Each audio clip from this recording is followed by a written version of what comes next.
Hi guys, நான் தான் உங்கள் கேஎஸ்கே தமிழ் டெக். இன்றைக்கி நம்ம பார்க்க போகிறது ஹார்ட் டிஸ்க் ரெக்கவர். இப்போது நம்ம லைவ் ஓஎஸ் போட போகிறோம். இந்த ஜெப்ரானிக்ஸ்க்கு போட்டு நம்ம அந்த டேட்டாவை ரெக்கவர் பண்ணுறோம். டெலீட்டை கிளிக் பண்ணிங்கன்னா பயாஸ் செட்டப் வந்துடும். இந்த ஜெப்ரானிக்ஸ், மெர்க்குரி இந்த மாதிரி நிறைய லோக்கல் பிராண்ட் மதர் போர்ட்ஸ்க்கு எல்லாமே டெலீட் பட்டன் தான் இருக்கும் மோஸ்ட்லி.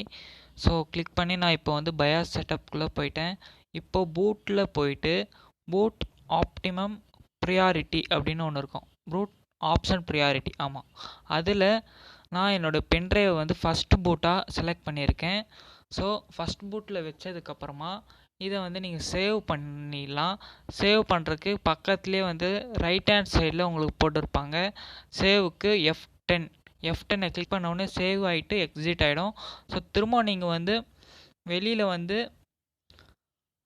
எக்ஸிட்டை கொடுத்தீங்கன்னா அது எக்ஸிட் ஆகிடும். எஸ்கேப் தான் எக்ஸிட். ஸோ கொடுத்தவுடனே சேவ் கான்ஃபிகரேஷன் கிடச்சி எஸ் கொடுத்துட்டேன். இப்போது வந்து ரீஸ்டார்ட் ஆகுது சிஸ்டம். ஸோ கொஞ்சம் வெயிட் பண்ணுவோம். நான் ஆல்ரெடி வந்து இந்த லினக்ஸ் ஓஎஸை வந்து பூட் பண்ணி என்னோடய பென்ட்ரைவில் வச்சுருந்தேன். அது எப்படி பூட் பண்ணுறதுன்னு நான் உங்களுக்கு டிஸ்கிரிப்ஷனில் லிங்க் அனுப்புகிறேன். அந்த அதில் போட்டு இருக்கிறபடியே நீங்கள் பண்ணிங்கன்னா லினக்ஸ் ஓஎஸை வந்து நம்ம பூட் பண்ணிடலாம் பென்ட்ரைவில். ஸோ இப்போ பென்ட்ரைவில் இருந்து பூட் ஆகுது. ஓகே,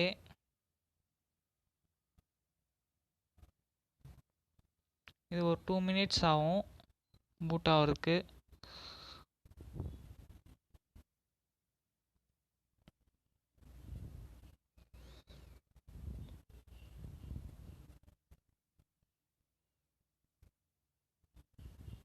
இந்த லைவ் ஓஎஸ் வந்து நான் எப்போவுமே கையில் வச்சுருப்பேன். ஏதாவது டேட்டா வந்து ஏதாவது முக்கியமானது வந்து ஏதாவது சிஸ்டமில் இருக்குது, ஸோ அது வந்து கரப்ட் ஆகிடுச்சு, சிஸ்டம் ஓஎஸ் வந்து பூட் ஆகலைன்னா நம்ம இப்படி போட்டு டக்குன்னு நம்ம அவங்களோட டேட்டாவை வந்து எடுத்து கொடுத்துடலாம்.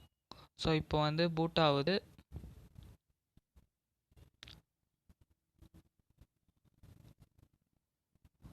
ஓகே, இப்போ வந்துடுச்சு.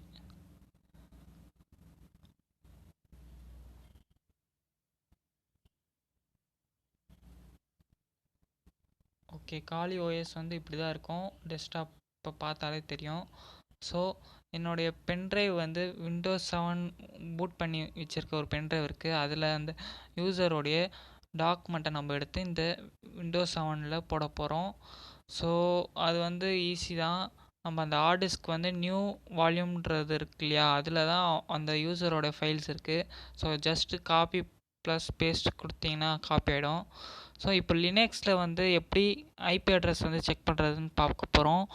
இஃப் கான்ஃபிக்னு போட்டிங்கன்னா உங்களுக்கு அந்த சிஸ்டமில் இப்போ அலாட் ஆகிருக்கிற அந்த ஐபி அட்ரஸ் வந்து இதில் காட்டும். இஃப் கான்ஃபிக் பண்ணி இப்போ நம்ம பார்க்குறோம். இதே மாதிரி நம்ம சூப்பர் யூசர் இப்போ எப்படி போகிறது, அட்மினிஸ்ட்ரேட்டரை தான் சூப்பர் யூசர்னு சொல்லுவாங்க. அது எப்படி போகிறதுன்னு பார்க்க போகிறோம்.